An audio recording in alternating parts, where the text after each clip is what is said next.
So Hurricane Ida wreaked absolute havoc on everywhere it went.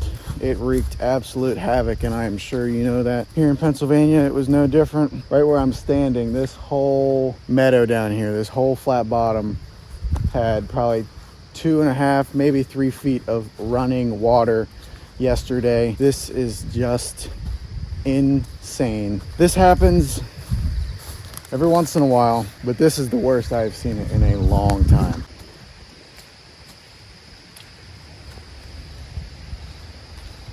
You know, this hurricane everything just went crazy. Around 4 o'clock is when rain just started pounding. Like, it was crazy rain. It was hurricane rain. That's what you would expect from a hurricane. It wasn't until around 6 or 7 o'clock that the creek got high enough to overflow. This little creek right here was actually the first to overflow, and it overflowed all the way over there and started flowing down through there, which is kind of odd because this creek doesn't normally overflow like that. But it didn't take long then for this creek to rise the 4 feet up the bank and then even over top the bank. So as I'm right now, this is eye level. The water was where my eye is at and probably higher. These are some of the trees that came down, and these trees right here over the last year or so had been hanging off the bank. And as you can see, it finally just pushed them over and created a giant mess right here. So this spot here is the spot that just keeps getting worse because this bank just keeps going like that. Eventually the creek will end up just kind of cutting through there instead of making a S turn.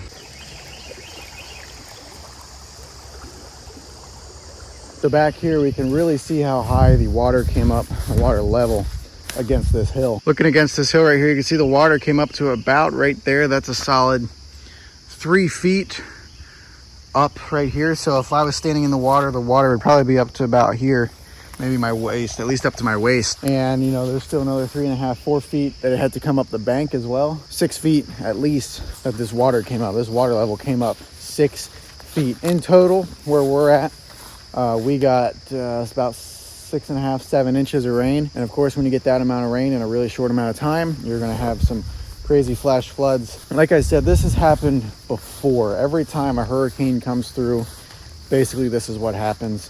This creek right here runs upstream, and there's 3 or 4 streams and creeks that feed into this creek, as well as I think a pond feeds into it. It runs through a valley, so all the groundwater as well is coming into it, and it runs right through our property, which means down here, this whole, everything along the creek, it's gonna get flooded. Fortunately, everything else, all the house and our buildings, everything is up on high ground, and we don't have anything important down here, but this is, it makes a mess, but it always bounces back.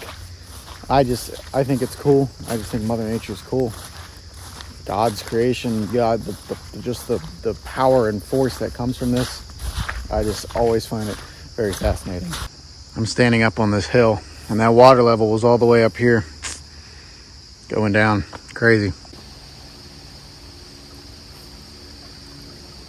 So I'm out at the water hole for the steers right now. So this is the water hole. The problem we've had in the past is every time it floods, it keeps eroding, and we've had to put up some more wood there so that calves and things don't get out, which they have gotten out in the past. And over here, so you can see the bank keeps eroding away, and it's at that fence post already, which means we're not going to have too many more floods before this whole bank is washed away, and we're going to have to like redo this entire fence here. Like I said, we've had calves get out in the past because when it erodes too much, they can get under that fence, and so we had to put up some boards there so that they can't get out. Another couple floods, or even just one more flood like that, and we're gonna have, that bank's gonna be eroded away, and we're gonna have a problem. And it looks like this bridge finally took a crap. Alrighty, a few hours later, and I'm down on the other end of the property, checking down, another part of the property where the flood happened. And as you can just see behind me, it's just crazy. So all the grass is, of course, matted down, and then you just have piles and piles of trees and brush. Random stump sitting here now, so that's kind of interesting. We go over here, as you can see, trees down, all lodged up, and we got a nice tire, looks like. I mean, this is just a totally different landscape than what it was 24 hours ago. 24 hours ago, it was pouring rain, of course, but the water had not yet risen to this point. And all of this behind me was head high and even taller grass and brush. It's just crazy how this completely just got transformed. I mean, just looking at this brush, I mean, you can see, I mean, this is some tall stuff and it is all matted down. The water where I am standing would have been up to my chest at least, because we go over here last night coming out of our waterway up there, and the cornfield was just water rushing down through here, as well as the water rushing down through here. So I mean, this whole thing of course was just covered in water, and we come over here and literally right where I am standing right here, coming down this waterway here, we were in an inner tube. We were inner tubing all the way down our waterway, because the waterways, of course, are coming down through a valley. So we have basically got like this entire little neighborhood.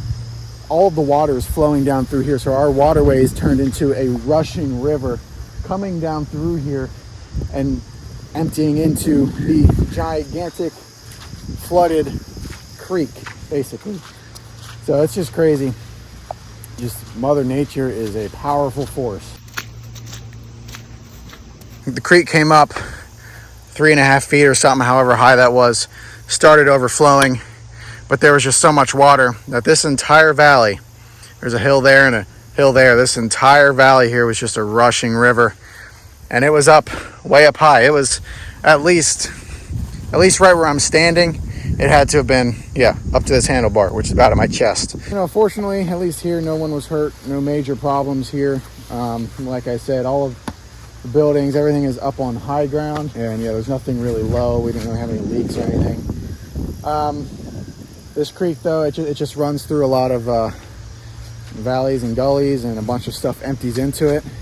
And so we're basically just getting tons of water from everywhere, and then of course our waterways turn into a river when it rains like that. So we basically had just two rivers kind of coming through here, and just does crazy things water can do. But no major problems. Floods like this actually kind of create opportunities, because we got trees like that turn into firewood, and a lot of the trees that get washed down and lodged up are trees that are hanging over the creek that, you know, are going to go eventually. We could use them for firewood because, you know, they're just hanging over the creek and they're going to go eventually. So big floods come, wash them out, and basically deposit them in areas where we can reach it. And so we get firewood out of it, and, you know, some cleanup. There is cleanup to do, because we do have a lot of area that we mow, and when it floods like that, it deposits a lot of gravel and silt and sand. So there were some big old mounds of sand up there that I don't even know if it's worth cleaning. Might as well just let it all grow up into grass anyway and start hunting there instead of mowing it. I don't know. That's it for today's video, guys. Thank you for watching. If you enjoyed this video, give it a like. If you want to support the channel, subscribe. Another flood down. Waiting for the next one, I guess.